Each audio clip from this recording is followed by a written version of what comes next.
위의 자료는 제가 대기업 입사할 당시의 흔히들 말하는 스펙인데요. 대학교는 서울에서 다녔는데 명문대를 나오지는 않았습니다. 스펙이 좋은 편인가요? 아니면 별로인가요? 흔히들 말하는 대기업 합격을 위한 스펙이 얼마 이상이어야 하는지 그런 이야기를 하려는 것은 아닙니다. 저런 일반적인 스펙 말고 남들과 차별점을 두어 원하는 회사의 합격을 이끌어낼 수 있는 방법에 대해 말씀드리려 합니다.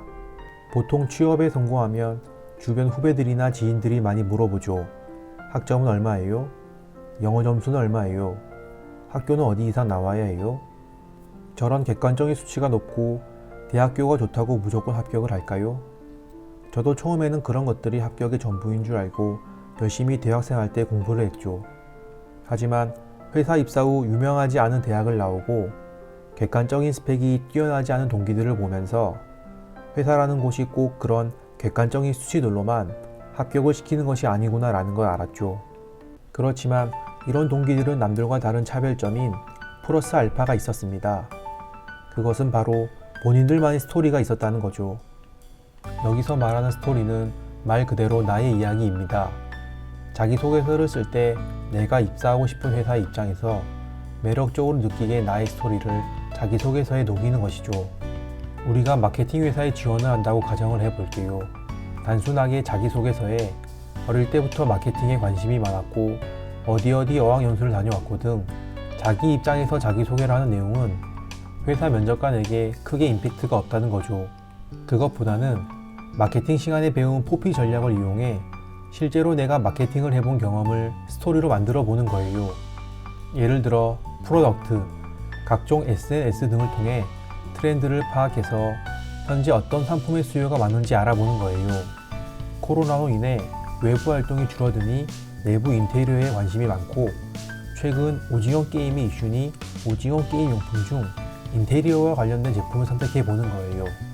사진과 같은 레고 제품도 괜찮아 보이네요. 저런 종류의 상품을 한번 팔아보는 겁니다. 그 다음은 프라이스죠. 비슷한 물건을 팔고 있는 경쟁사의 가격을 검토해 보거나 경쟁사가 없으면 비슷한 액세서리들이 얼마에 팔리는지 파악해서 내가 남길 마진들을 복합적으로 고려해 가격을 정하는 거죠. 플레이스, 어디에 판매를 할 건지 보는 거예요. 진열대를 세워 유동인구가 많은 곳에서 오프라인으로 팔지 아니면 스마트 스토어 등 온라인에서 팔지 정하고 판매를 시작하는 거죠. 마지막으로 프로모션, 어떻게 홍보를 할 것인가예요. 스마트 스토어라면 광고를 해볼 수도 있고 인플루언서들이 활용한 바이럴 마케팅을 할 수도 있겠죠. 스토리라는 게 어렵게 느껴질 수도 있지만 이렇게 직접 상품을 팔기 위해 마케팅을 해본 경험들과 그 과정에서 느낀 점들을 회사 입장에서 매력을 느끼도록 자기소개서에 녹여 스토리를 만들면 되는 거예요. 회사 면접관 입장에서는 누구에게 더 매력을 느끼고 더 뽑고 싶을까요? 단편적으로 마케팅 회사를 예를 들었지만 본인들이 원하는 회사에 대해 전략적으로 저런 스토리를 만들 수 있다고 생각해요. 하지만 이런 본인들만의 스토리를 만들기 위해서는 대학생활 때 미리 준비를 해야 하죠. 당장 졸업할 때가 되어서 취업을 해야 하니 그때 준비하면 늦는다고 생각해요. 저는 대학생활 때 저런 스토리의 중요성을 아무도 알려주지 않았죠. 그래서 취업을 위해 남들 다 준비하는 학점, 어학점수 등 기본적인 스펙만 신경 쓰고 쉴 때는 당구장 혹은 PC방을 가거나 밤에는 술 먹기 바빴죠. 물론 운 좋게 취업은 했지만 만약 저 내용을 미리 알고 전략적으로 준비를 했더라면 더 좋은 회사를 가지 않았을까 생각을 해요. 20대 초 대학생활은 인생의 황금기 같아요. 정말 모든 것들이 다 신나고 매일매일 술 먹고 놀고 싶죠. 저 또한 그랬으니까요. 하지만 현실은 갈수록 힘들어지고 편하게 여유를 즐기는 대학생활은 점차 옛말이 되어가는 것 같아요.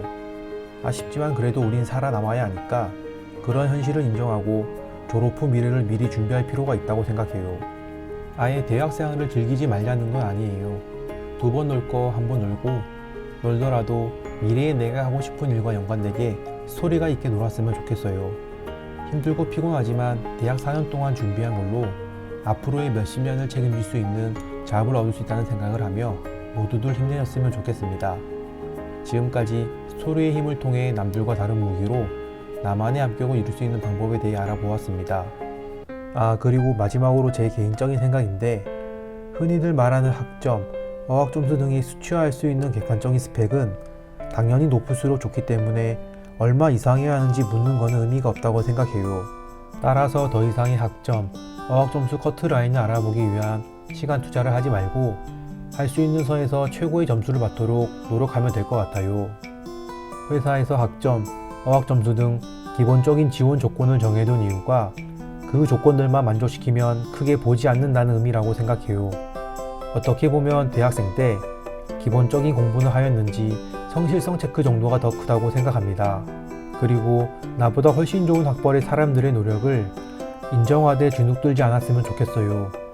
평범한 대학을 나온 내가 명문대 나온 사람들을 이기고 저 회사에 합격할 수 있을까?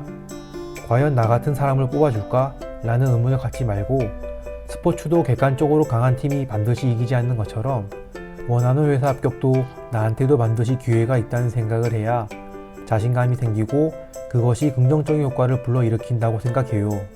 오늘도 목표를 위해 한 단계씩 나아가는 사람들을 응원합니다.